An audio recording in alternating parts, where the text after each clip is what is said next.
মাশাআল্লাহ আমরা আসছি কসাইগাড়ি যুব উন্নয়ন জাগরণ সমিতির সভাপতি সাগর সাহেবের প্রজেক্টে। উনি এখানে আদা লাগাইছে।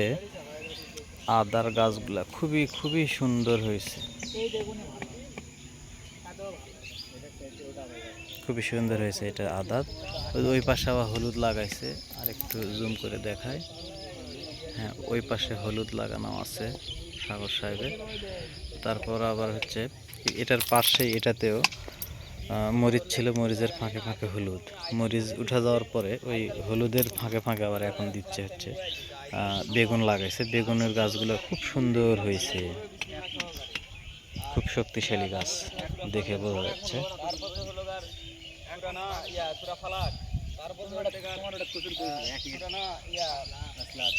খুব ভালো, খুব ভালো,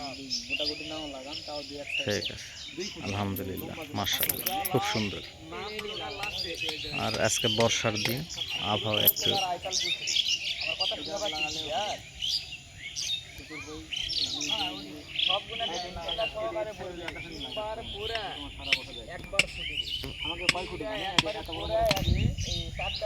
শাওন সাহেব প্রত্যেকটা গাছের গোড়ায় খুঁটি দিচ্ছে যেন বেগুনের গাছগুলো হেলে না যায়। যেহেতু গাছগুলো অনেক বড় হবে, গাছগুলো এমনিতে খুব শক্তিশালী।